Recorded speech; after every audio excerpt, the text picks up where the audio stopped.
Gente, vamos girar a pauta aqui, ó. Agora é 2h31. Aconteceu uma coisa muito ruim lá nos Estados Unidos, ó. Muito preocupante nos Estados Unidos. O furacão Ian continua a ganhar força e se aproximar do estado da Flórida. Segundo os meteorologistas, os ventos chegaram a 248 km por hora. A força da tempestade se aproxima de uma categoria 5, que é bem alto, né? Vamos falar agora com o coronel Gerson Gomes, que está na Flórida atrás de atualizações sobre o furacão. Boa noite, coronel. Consegue me ouvir? Boa noite, Negão. Boa noite aos nossos participantes. Estamos aqui na Flórida. Boa tarde, desculpa. Boa tarde, coronel. Isso, boa tarde, né? Isso. Qual é a previsão? Qual é a previsão para a chegada do furacão aí, coronel? Então, eu me encontro na área de Boca Raton. Minha filha, por exemplo, mora em Orlando. E a previsão é que o furacão ele atinja a parte terrestre com mais intensidade dentro de 2 horas, na área de Fort Myers, que é dentro do Golfo do México. A ideia é que esse furacão ele impacte a parte terrestre e ele passa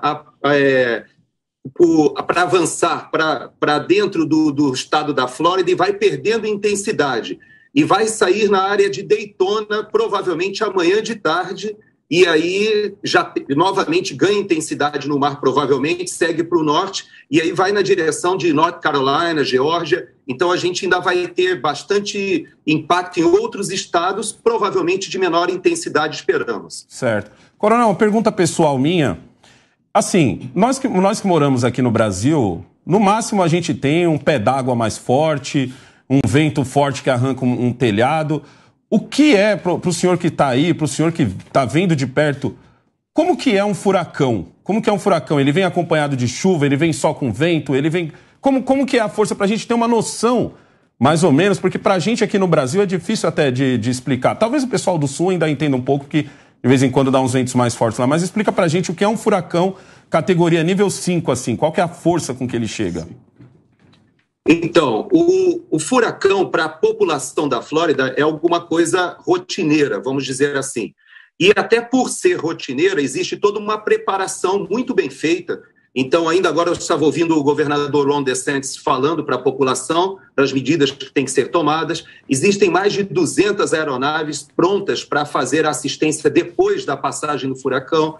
Existem mais de 600 caminhões para suprimento de água. E as equipes para restabelecer a energia elétrica, elas já estão prontas, porque com certeza a energia elétrica vai cair em muitos lugares, porque o furacão ele é um círculo, vamos dizer assim, em que na parte central existe uma certa calmaria, mas ele é uma concentração de energia que faz com que nas extremidades haja grandes velocidades de vento. Então, o grande perigo do furacão para os moradores da Flórida é porque a parte pior passa, depois vem uma calmaria e depois vem a segunda parte pior.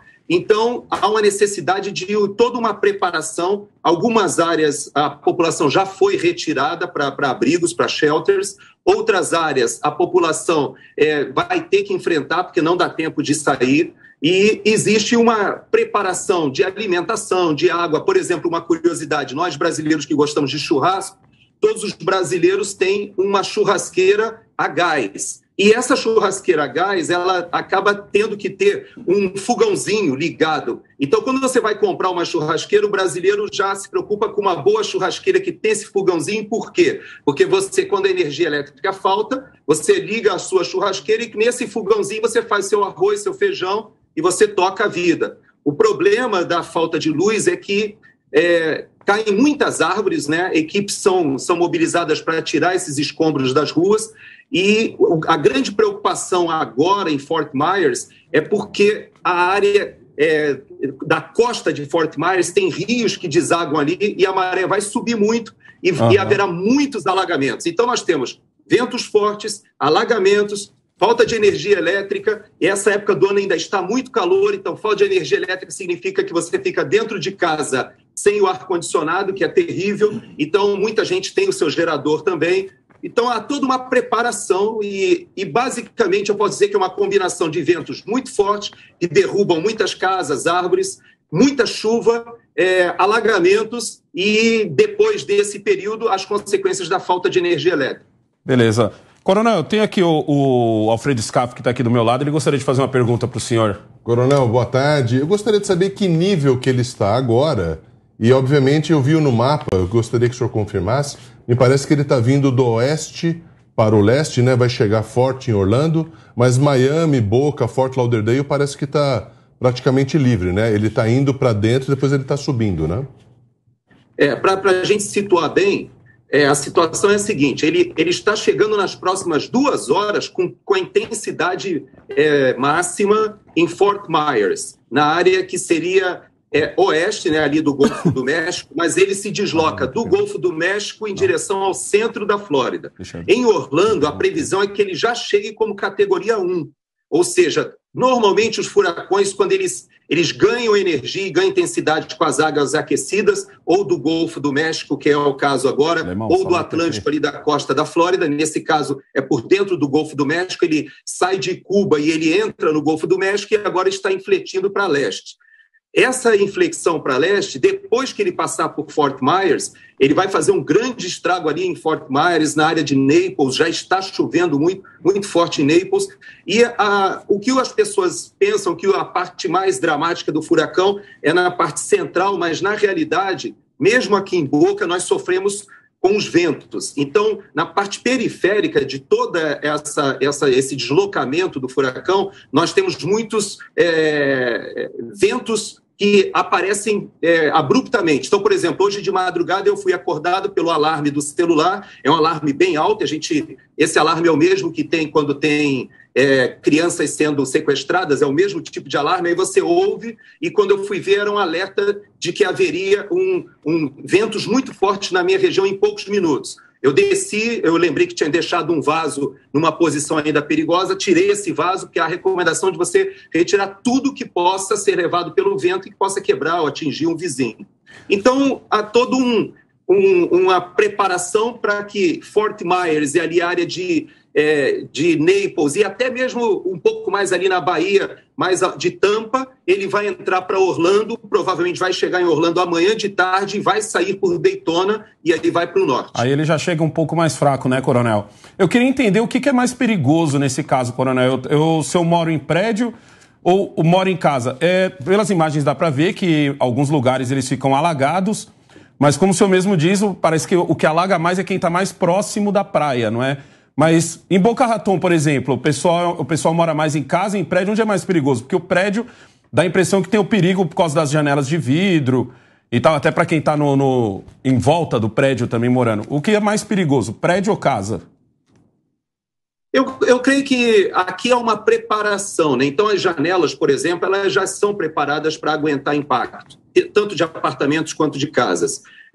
A dificuldade é o alagamento junto mais próximo ao litoral, porque toda a Flórida ela foi construída em cima de Everglades, seria como se a gente tivesse construído em cima do Pantanal mato-grossense, né? Tá. É uma área toda de pântano, só que a engenharia aqui foi muito bem planejada, então eles fazem os canais de drenagem, esses canais acabam servindo de jardinagem junto, né, de decoração, e está toda uma concepção paisagística. Então, quem voa, você observa aqueles montes de lagos e canais, e os condomínios são construídos de modo a utilizar essa drenagem. Qual é o problema quando tem o furacão?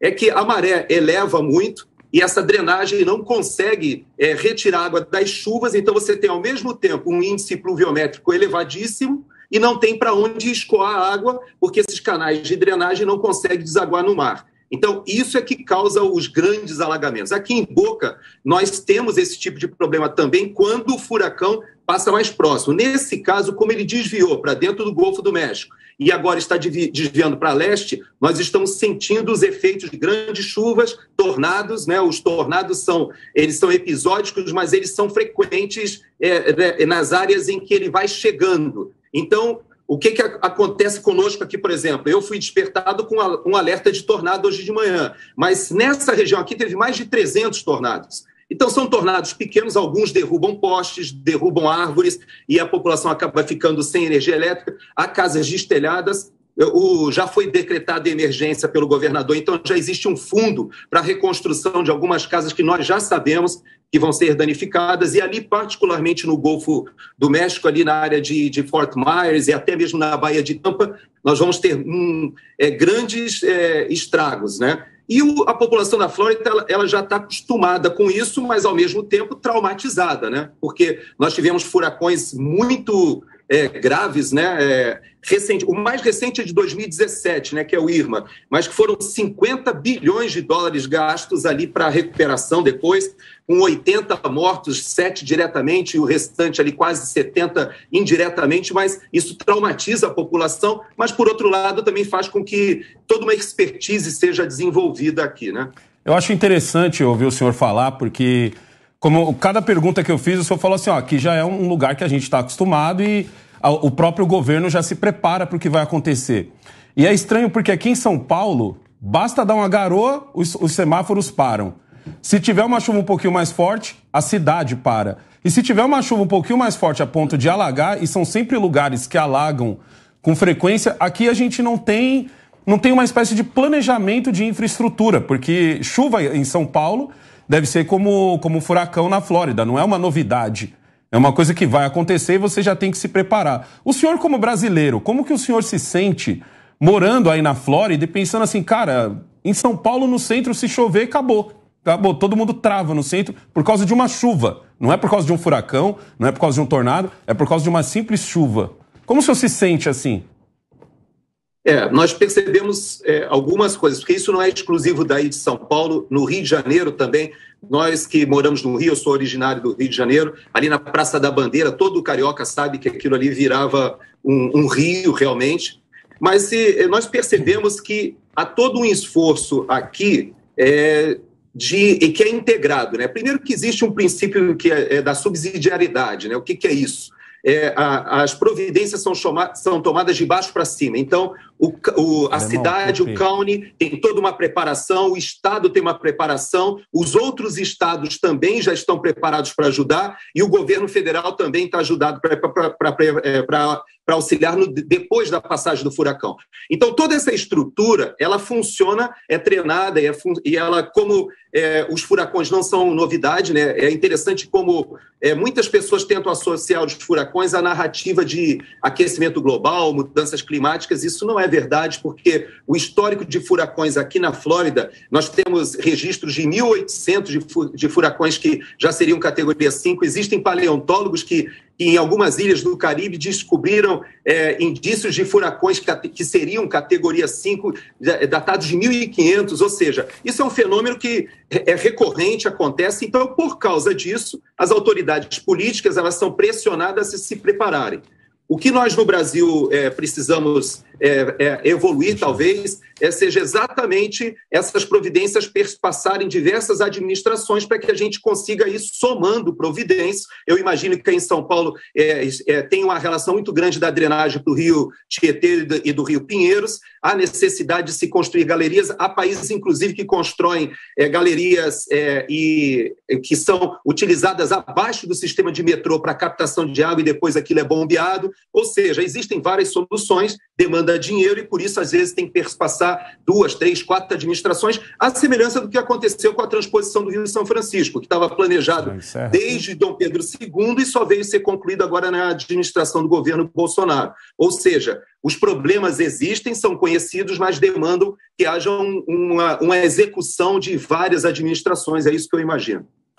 Coronel, quero agradecer muito a entrevista do senhor aqui, o senhor deixou muito claro como as coisas estão acontecendo aí na Flórida. A gente fica até um pouco triste aqui no Brasil, certo? Não só a gente fica como que eu vou explicar assim? A gente dá todo... Apoio moral. Isso, apoio moral.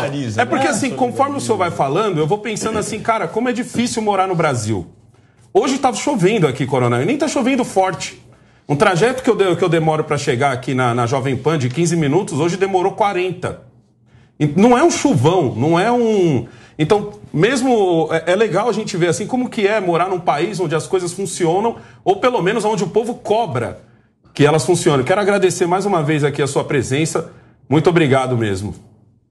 Parabéns a vocês, parabéns especialmente a você, Negão, que eu vejo que agora aí já assumiu o controle e nós estamos aqui na torcida nos Estados Unidos para que você faça um bom programa aí também, viu? Muito obrigado.